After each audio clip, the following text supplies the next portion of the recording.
In my view, it's a great success. You can see by the diversity of the participation. People are coming from all over the world, or almost all over the world, apart a group of European countries and the United States that have been boycotting the summit. But people are coming from the Middle East. Yesterday we have an opening session with the Minister of Oil of Saudi Arabia. There is a great delegation from UAE. There are a lot of delegations from Africa. The Vice President of South Africa was here. So it is a success from a Russian viewpoint, and it is not so surprising because Russia is such an important country in the world, and its size, its weight in economy and its resources, that it is a failure to think that you can isolate Russia. I was honored to be invited to this panel, to this forum by the National Center Russia. The National Center Russia was inaugurated last year in November after an idea that came from President Putin. The idea of the National Center Russia is to gather at the same place the accomplishment of the different peoples of Russia. And I think this is a very smart idea. You know that Russia is made up of multiplicity of different ethnic group, different religious group. So you have to build something that will unite them. And you unite them on the principle of mutual respect. So you, in this expo that you have at the National Summit Center Russia, you have mosque, you have the people of Islam, that the people of the Muslim of Islam, they are represented at equal footing with the Orthodox, with even the Buddhists. So this is a way where all the Russian show that their diversity is their strength. So they have inaugurated a new series called Open Dialogue under the leadership of the director of the center, who's called Madame Natalia. And they in last April, they organized an international call for papers. So scholars from all over the world compete in this. They sent their essays. They told me they should receive around 3,000 submissions on 4 different categories of how to create a new global growth. There were 4 categories, one of human capital, the other one on technology, the other one on connectivity and on environment. My essay was selected. That is why I was invited first, end of April even 2 months ago, to defend in Moscow, and it was a competition because we have to have a winner. Unfortunately, I won the competition. My essay won the competition in the environment field, and then afterward they invited me here as a continuity of that. So the session here that we had at the opening on the 18th was shared by His Excellency Mr. Maxim Oreshkin, who is the Deputy Chief of Staff of the Executive Bureau of the President of the Russian Federation.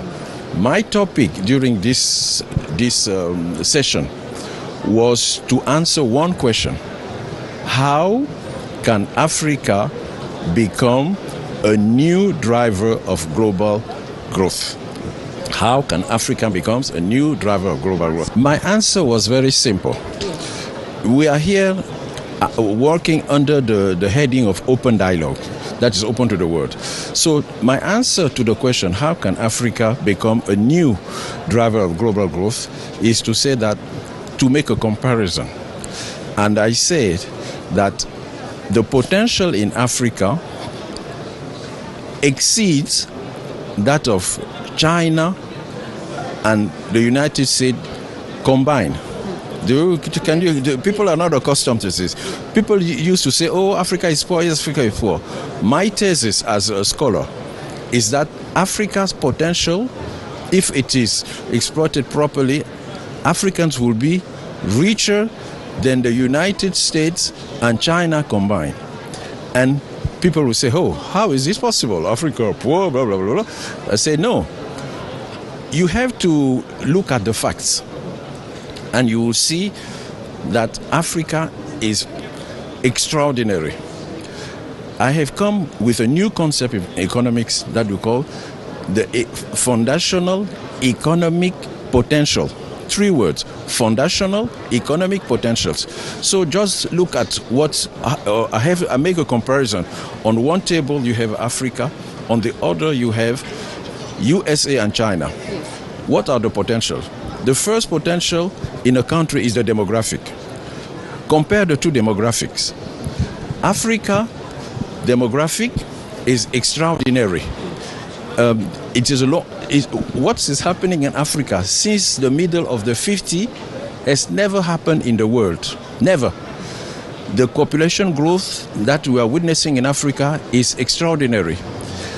Africa is growing, and the population of Africa by now we around 1.4 to 1.5 billion.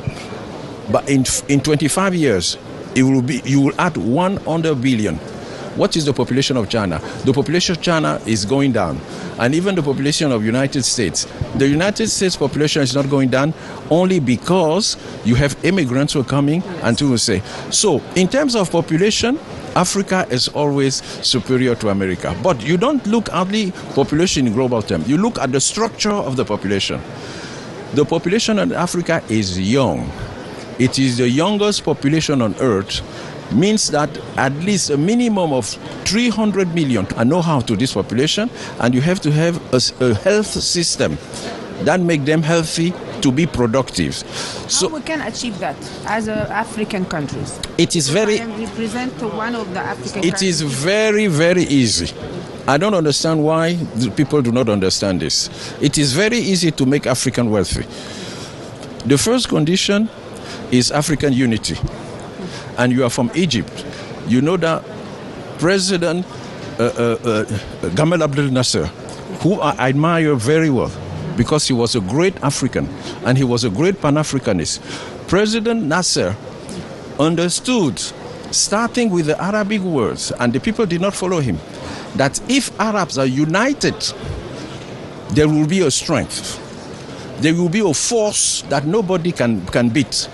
And if Africans united, even America cannot beat an African that is united. An Arabic world that is united, America cannot beat.